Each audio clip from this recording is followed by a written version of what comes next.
Hi guys, James at Rampant Lion Reviews again for you today with another beer review. For this one, we are going to head down to Romania once again for the first time in what feels like a good little while. And for this review, we are going to kick off with reviewing the beers that my friend Minya gave me. So a couple of weeks ago, Minya popped up to Sweden once again and he brought with him a box of Romanian beer for me. And these were bought at the Beer Institute in Bucharest, which is supposed to be a very nice little beer shop, and I hope that I can get down there myself to have a look at it sometime. Maybe we'll do an out and about video there. But Minya picked out 8 or 9 of his favourite beers from the Bucharest area, and he gave them to me to review. So a big thank you to you, Minya, for making this review and the other Romanian ones coming up possible. And you'll see these reviews appearing over the next couple of weeks actually. It's very difficult to get a hold of Romanian beer. In fact, it's only really Beretta and Hop Hooligans that we can get a hold of fairly easily, come to think of it. But yeah, these ones are very, very small breweries, and I have to say I'm very curious to see what they have in store for us. So yeah, thank you again to Minya for making these reviews possible, and I hope that you guys watching enjoy them. So yeah, for this review then, we are going to go to another brewery that I've never tried anything from before. These guys are supposed to be one of the bigger by volume breweries in Romania at the moment, so that's also quite interesting. But I'm curious to see what this one has in store for us, because this, from what I understand, is one of Minya's favourite kind of go-to beers. But yeah, for this review, we will head to Bucharest, the capital city, and we're going to have a look at my first beer from Fabrica Griviţa, if I'm pronouncing that correctly. And I do apologise in advance for any bad Romanian pronunciations in this video, because it's a language I am just not familiar with in the slightest. But yeah, this one is the Hazy IPA. It comes in at 5.2% ABV, and this is one of their regular beers from what I understand. So yeah, curious to see what it has in store for us. Hopefully it's an interesting beer, and I hope that you guys enjoy my take on it as well. So let's see how we get on then. As always with my reviews, I'll tell you a little bit about the brewery before we taste the beer. If you want to get straight to the tasting, just fast forward. All the usual links are in the video description below. That's the brewery website, the link to my other reviews that hopefully I can do in the future from Fabrica Griviţa. Very first time I'm trying one of their beers, as I mentioned, but there's all the usual social media down there. If you want to see more reviews, do please consider subscribing to the channel. The whole channel, of course, has a geography-based tagging system, so you can go into the homepage and search for beer based on country, city, state, county, province, prefecture, whatever it is you happen to be interested in. Do check out the playlists of beers from different countries. There is one there for all the Romanian beers that I've reviewed for you, and that's going to be added to regularly over the next little while, of course. And as always, please do get in touch and let me know some of the other beers and breweries that you guys would like to see me review. It's always great to hear from you guys that are watching the videos, and I hope that you guys, the support that you guys give the channel is massively, massively appreciated. So I do hope to hear from some of you watching down in Romania, of course. But yeah, on to my brewery notes then to tell you a little bit about Fabrica Griviţa.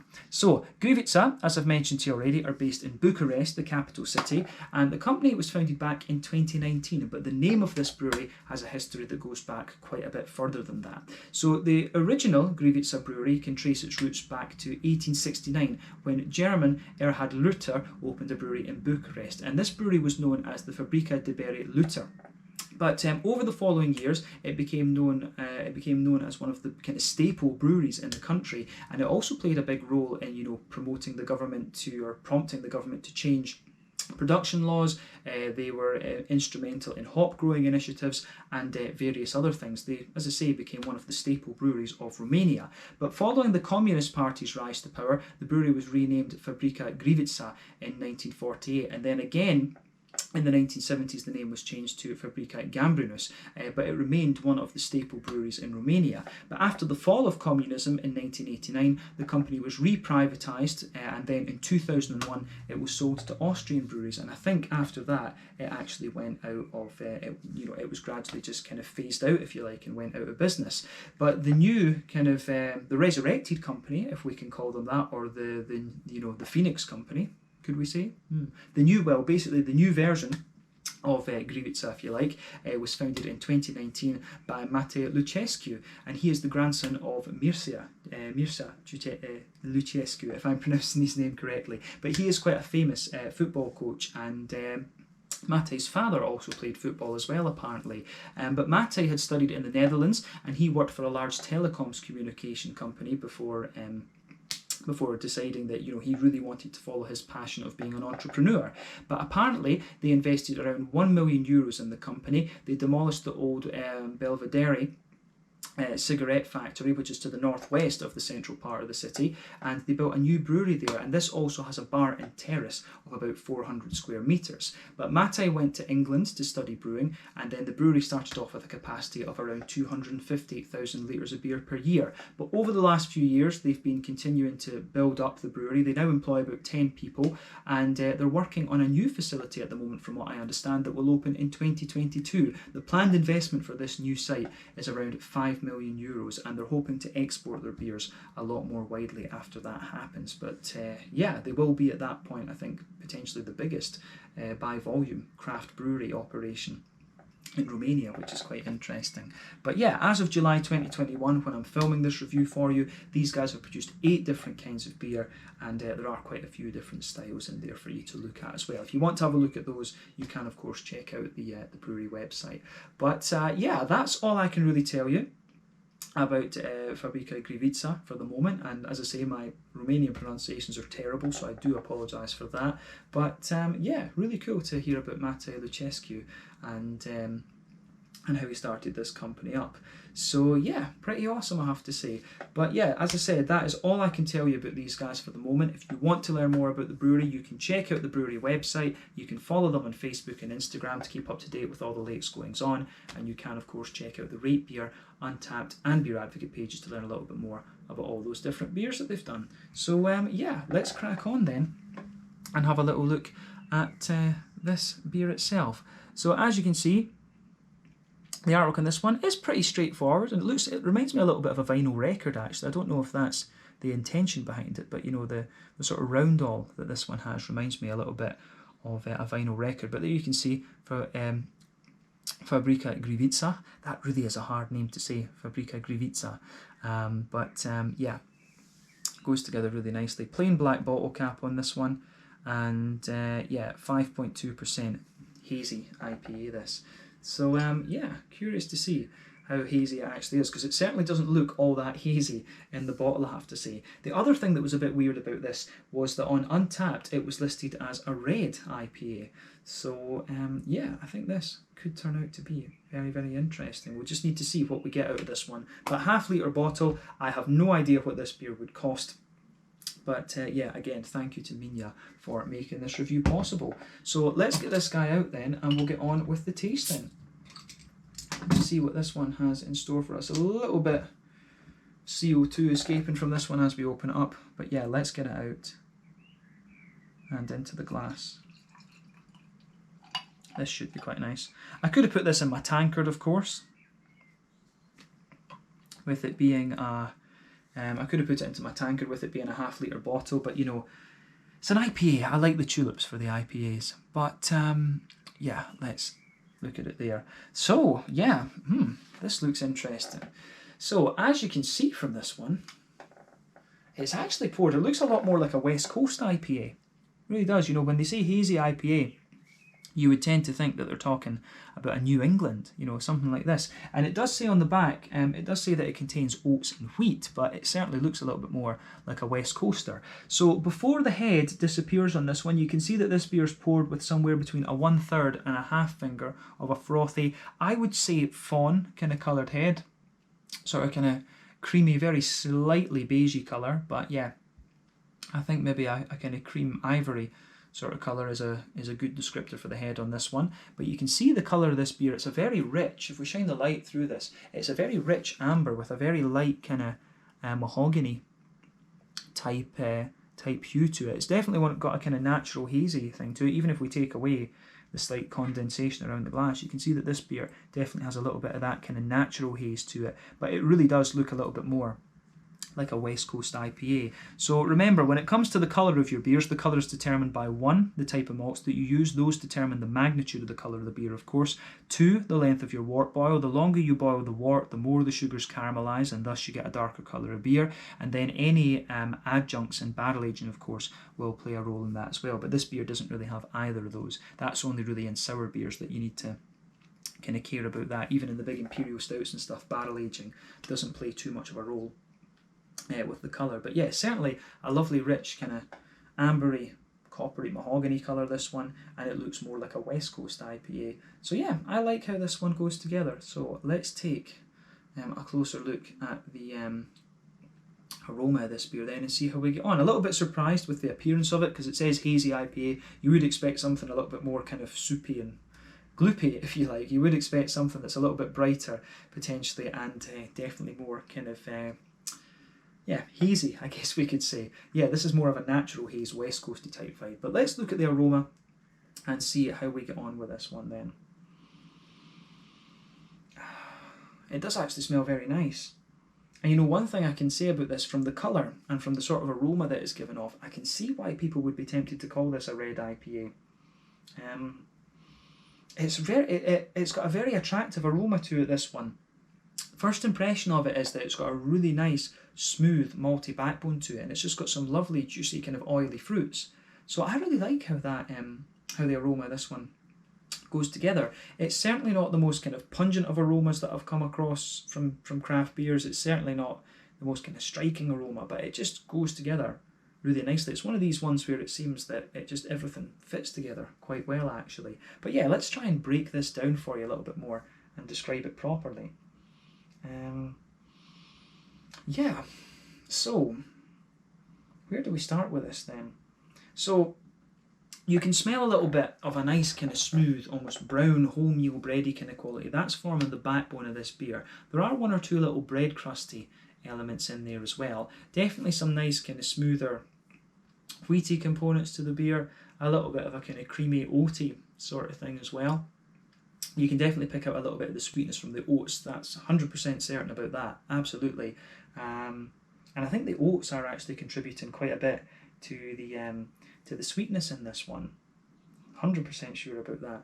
But yeah, smooth, brown bready element there in the backbone, and it is quite smooth. It is that, you know, it's almost a little bit like a kind of it's not quite like a German rye bread or something, but it certainly has a little bit of that type of sweetness to it. So yeah, smooth, brown bready quality there, some bread crust, nice little bit. You can detect a little bit of that kind of wheaty smoothness, a bit of a white bready character, but the oats, I think, really seem to smoothen the malt base of this beer out. But on top of that, there's definitely an element of a sweet caramel to this one. So yeah, sweet caramel in there right in the middle. You get one or two little kind of Werther's Original butterscotchy, butter candy elements in the malt base as well.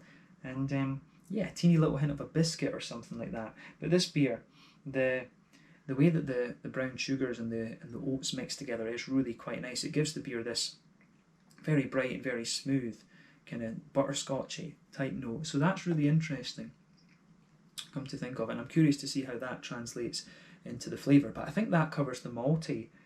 I think that covers the malty part of this beer in terms of aroma, anyway. So yeah, on the hoppy side of things, then.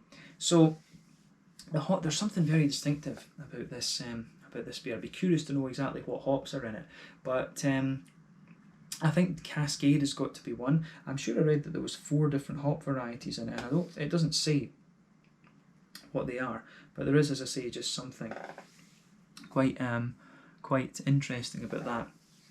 So for me, you get a little touch of earthiness out of this one, and that's, pardon me, quite minimal, but you do get a nice little bit of a bright floral aromaticity. In fact, I wouldn't describe it as being, you know, sort of madly pungent or anything like that, but there is a nice little bit of a bright floral character to the beer. Some grassy kind of citrusy elements as well, which I really enjoy. And then, you know, you also just get a little bit of that earthiness lingering there. But I think the green component of this beer is quite well balanced. You've got grassy citrusy qualities, some floral aromaticity, and also a wee bit of a kind of smoother earthiness there as well. So the green component in this beer, I think, is very, very nice. But yeah, I think it goes together really nicely, actually. But yeah, that the malty backbone, I think, just that's the thing that really sticks with me in this beer. Let's focus on the fruit though before we taste this one.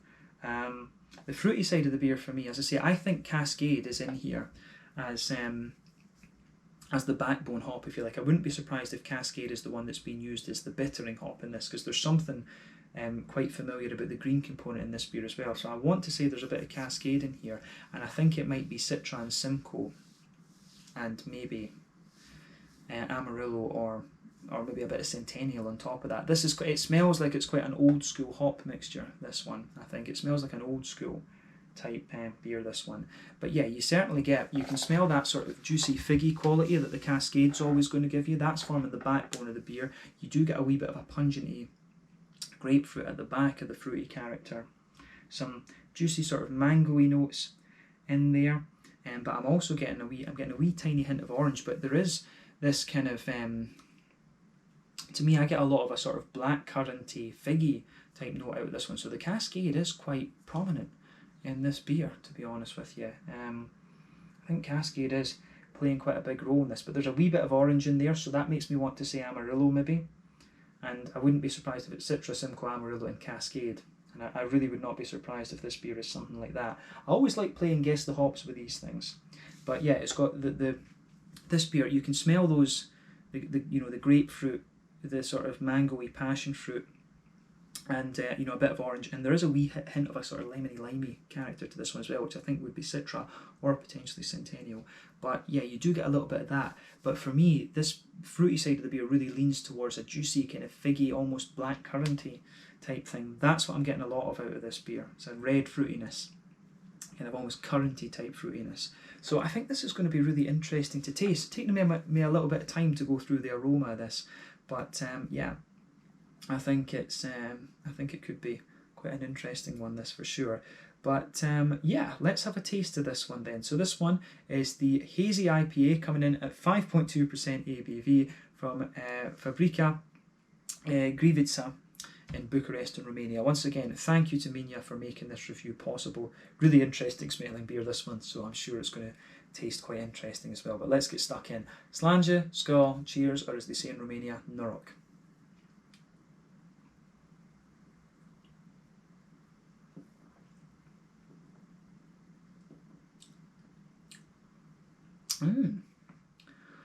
Right.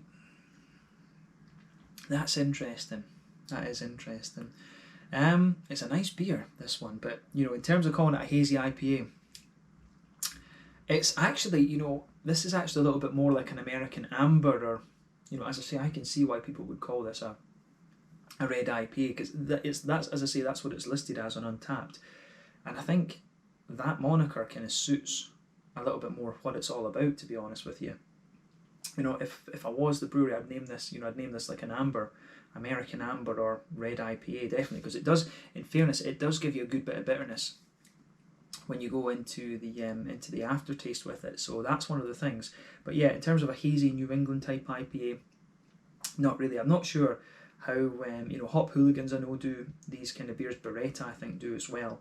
But yeah, calling this a hazy IPA, not 100% sure about it, but the question should be, of course, whether it's a good beer or not, and I like it. I do like this. This is quite a nice malty leaning hoppy beer. Like I say, it really reminds me a little bit of an American amber or an American, you could say this is a red IPA. I can see exactly why people have listed it as that on the on Untappd, 100%.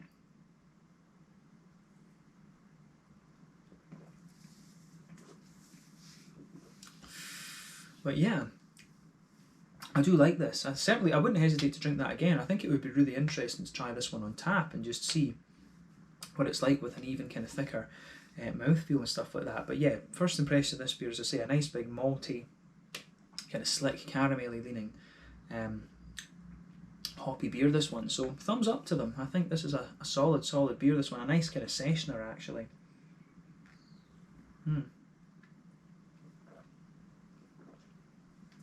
So yeah, let's get the rest of it out, and I guess we can start breaking the flavour down for you properly. There we are. That's a nice pour. But yeah, interesting. This is definitely a good introduction to the Bucharest beers, then, that's for sure. But yeah, let's to start off with this beer then. What you're going to notice about it is It's the malty base is kind of quite similar to what you would expect from the Aroma. Straight away across the middle of your palate, you can feel a nice little bit of a kind of brown bready sort of thing. It does have a little bit of a sweetness of a kind of type of rye bread to it, but it gets a little bit kind of drier and grainier the further you go into the aftertaste. But if you go on that middle third of your palate, if you go towards the front of that middle third of your palate, you get one or two little very slight, you know, woody kind of undertones coming out of the beer. But you get this quite often in many different beers. The backbone of this beer is a sort of grainy, wholemealy, brown bready sort of thing, and the sort of pungency, the prominence of those grains increase the further into the aftertaste that you go. So I like that about this beer for sure.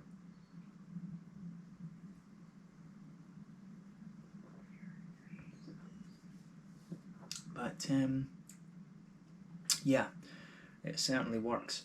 On top of that though, you start to get some smoother bready elements there, so you can feel a nice little bit of a kind of smoother brown bready note in there. On top of that, you can feel a little bit of a kind of smoother wheaty quality, and then on top of the wheat you start to get a little bit of the kind of oaty smoothness out of this one as well. So the oat and the wheat are doing a lot to both smoothen out the beer and kind of thicken it up a wee bit, which is quite interesting.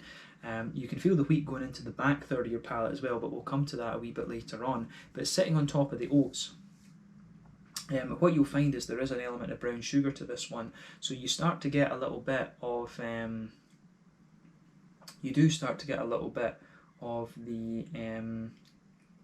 you get a bit of a straight up sweet caramel right in the dead centre of your palate with this one. Then as you move further out from that, you start to get a more Werther's Original butterscotchy, butter candy type of thing. And then as you move, beyond that to the extremities of your palate, then you start to get a more kind of biscuity McVitie's digestive sort of thing coming out of this one too. So that's really interesting with this beer as well, actually.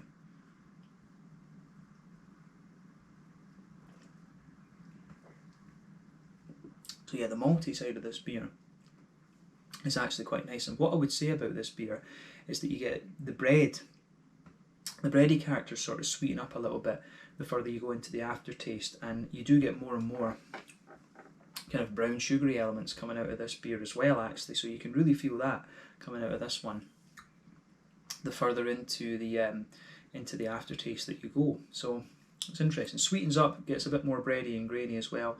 So I really like how all of this goes together. So the malty side of the beer, big thumbs up from me. Let's look at the back third of your palate then. So border region between middle third and back third of your palate. Again, you get a little bit of a bready build up in there, one or two grainy elements. Then on the back third of your palate, you can feel that graininess has a bit more pungency to it and a little bit more kind of dryness and bite. On top of that, you can feel a little bit of a kind of smoother bready note. And then at the very back of the palate, you can get a little bit of the wheaty bitiness coming out of the beer, which I think is very, very nice. And on top of all of that, you get a more kind of airy, yeasty character coming out of the beer. So I really like how all of that goes together. But yeah, the airy, yeasty character, the beer has a nice little bit of height to it, if you like. So when you start at the back of the palate with this one, you can feel the flavour is a little bit taller, and as you move further forward, the flavour just condenses down a little bit, and as you go into the middle third of your palate, it's condensed down even further, and this is where you're getting all these kind of sweeter flavours out of the beer, of course. But yeah, this one goes together very, very nice, very, very nicely. So thumbs up to Fabrica Griviţa. I'm going to say this wrong at some point in the video, 100%. But yeah, let's focus on the hoppy side of the beer then.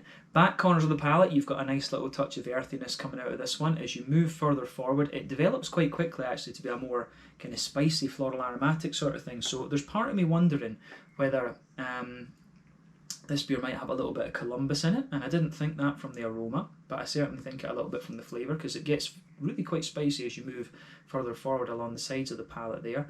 So it could be a little bit of Columbus and Cascade being used as the bittering hops in this beer, and then potentially just, you know, Simcoe and a bit of Amarillo or something that's being used in the as the late edition hops in this one. So remember, when it comes to hopping your beers, early edition hops during the wort boil are the ones that give you that'll give you your bitterness, and then as you go through the wort boil, you basically have a progressive trade-off from bitterness toward flavour and aroma. And a beer like this is probably going to undergo a wort boil of about 70 to 90 minutes, something like that, if we consider it as, you know, a sort of red IPA, which I think stylistically and from the taste perspective, I think it is. I think this is a red IPA. I don't think we'd be out of order to call it that. So yeah, it's definitely a lot more West Coasty character to this one than New England IPA, as the term hazy IPA would suggest, if you like. But yeah, there's a nice big floral aromatic quality to this one. It's not too heavy in terms of IBUs, but we'll come back to that a little bit later. Round the front curve of the palate though, you do get a nice little bit of a lighter kind of grassy sort of note out of the beer. It's got a little bit of a kind of zesty quality in there as well, a little bit of a citrusy zest. But yeah, it's got a good green component to this beer, which I think suits it.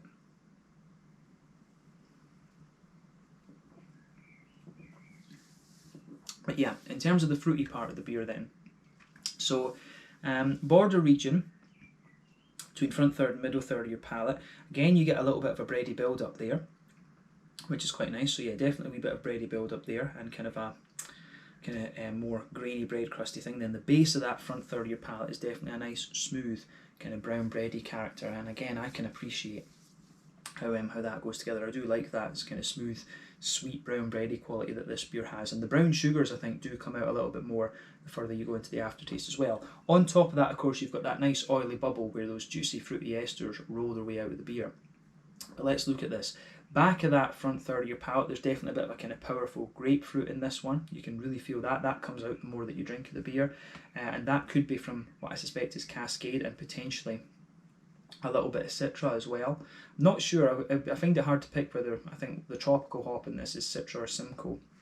I think it could be Citra right enough, but as you move further forward from that, the beer develops a little bit of a kind of mango-y type character, which is interesting. So you can feel that, but underneath that, sitting on top of the base of that front third of your palate, you can definitely feel a little bit of that kind of distinctive, slightly figgy, curranty, Cascade kind of quality of this one. Cascade is just such a distinctive hop, and you just get a little bit of that very slight figgy note from Cascade in this one. I heavily suspect that's Cascade.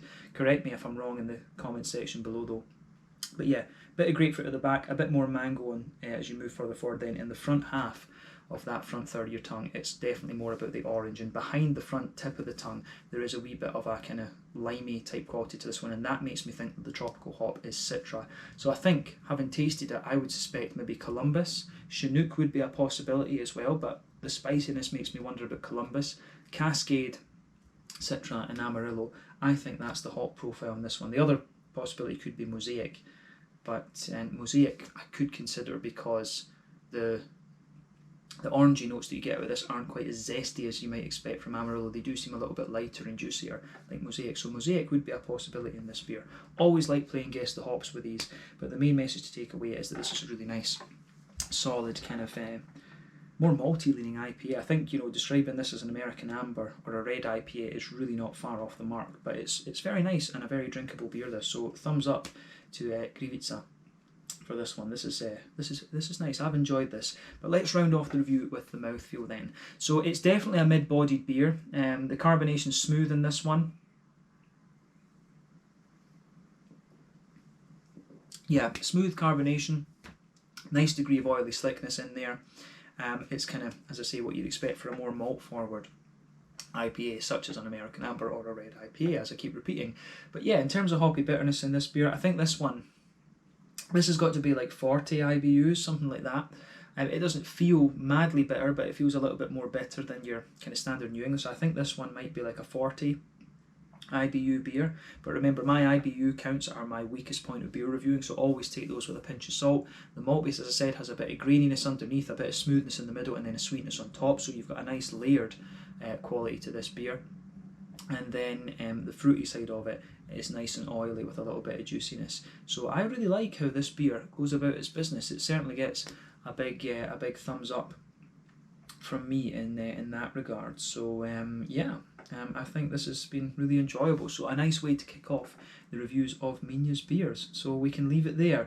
So yeah, this one was the Hazy IPA coming in at 5.2% ABV from Fabrica Griviţa in Bucharest. Really enjoyed this. So yeah, once again, thank you for watching my beer reviews. Until the next time, please like, subscribe, share, all the usual YouTube stuff. Let me know your own thoughts on this beer in the comment section below. Let me know what your favourite beers are from this brewery. Let me know some other Romanian breweries that I should check out.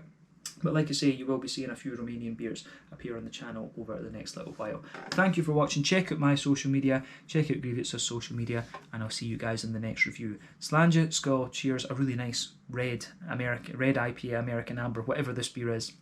It is worth having one and just enjoying it. Slàinte, skål, cheers, and norok.